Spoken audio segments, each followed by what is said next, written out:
En France, le débat sur la régulation du cannabis, parce que le terme dépénalisation, légalisation est déjà un terme qui est un terme de fin finalement du débat, ce débat n'a pas encore commencé. Il y a des velléités de peut-être vouloir un jour aborder cette question. La France est le premier pays en Europe consommateur expérimentateur de cannabis en comparaison avec les autres pays voisins. À côté de ça, on a le dispositif juridique, c'est la loi de 70, le plus prohibitif. Et on a la plus grosse prévalence de consommation, d'expérimentation du cannabis à travers la jeunesse. Devant ces deux constats quasi inattendus, contradictoires, on ne peut pas éviter, on ne doit pas éviter un débat sur le statut du cannabis et la possible régulation du cannabis. La population française, l'opinion française est prête pour un débat.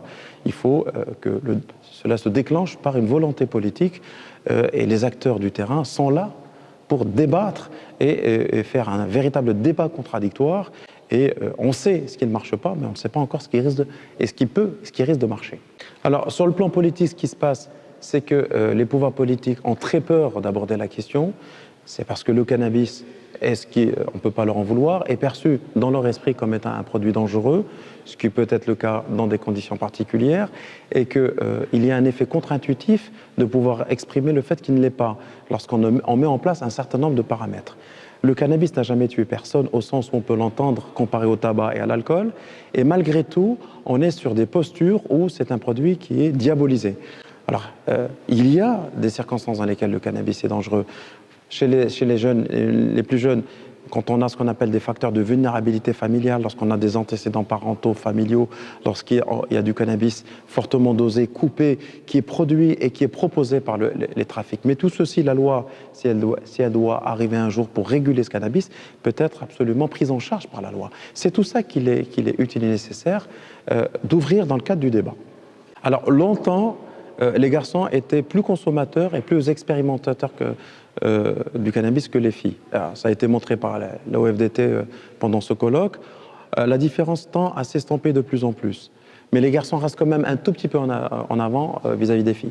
Alors les nouvelles tendances, ce n'est pas que des consommateurs de cannabis, c'est souvent des polyconsommateurs. Tabac, alcool, cannabis, et parfois même des psychostimulants associés à des produits qui arrivent maintenant marketés, prêts, notamment des pilules de psychostimulants. Donc on a affaire à ce type de cocktail, ce type de profil de consommateur, et les filles tendent à venir combler le retard vis-à-vis des garçons. En revanche, sur les effets des produits, les filles sont plus exposées. On le sait que les filles, pour les mêmes quantités d'alcool consommées, vont développer des maladies, vont être plus vulnérables que les garçons. Et dernier effet qui est important, c'est qu'on a affaire aussi bien les trafiquants que le lobby, qui est notamment celui de l'alcool ou du tabac, cible les femmes parce que jusqu'à présent, c'est une population qui consommait moins que les garçons et pour des raisons de type industriel, pécuniaire, on cible pour pouvoir renouveler les populations de consommateurs. Alors évidemment, il y a eu une évaluation de l'effet du paquet neutre.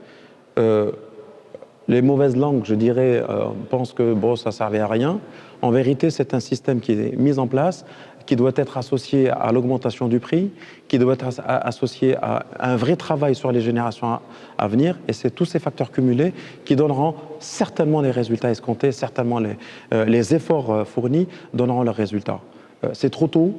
Il y a un pays qui a évalué les effets du tabac, du paquet neutre, c'est l'Australie, avec beaucoup d'années de recul, qui a montré que c'est une mesure qu'elle est dans le bon sens en matière de santé publique. Ce qu'il faut avoir en tête pour ce qui est du cannabis, c'est qu'il y a un facteur sur lequel nous sommes tous d'accord, c'est que plus un produit, plus une drogue est consommée jeune, et plus elle a des chances, hélas, de faire développer des maladies ou bien des dommages liés à la consommation. Le premier des dommages, c'est de devenir appétent et dépendant.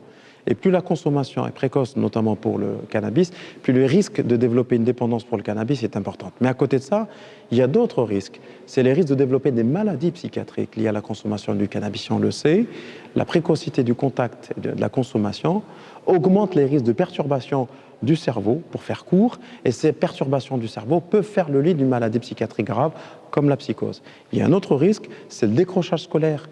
Plus on consomme tôt et moins on a la possibilité de laisser son cerveau se développer pour pouvoir avoir des compétences notamment cognitives, c'est-à-dire les opérations de mémoire, de concentration, de discernement, de fluence intellectuelle et cognitive intactes. C'est tout ça qu'il faut avoir en tête, et c'est ce discours qu'il faut avoir en matière de santé publique qui doit être porté par les pouvoirs publics, porté auprès des jeunes, porté à la connaissance des parents qui doivent être eux aussi faire l'objet d'une connaissance qui doit être mise à jour, et porté par la société toute la société.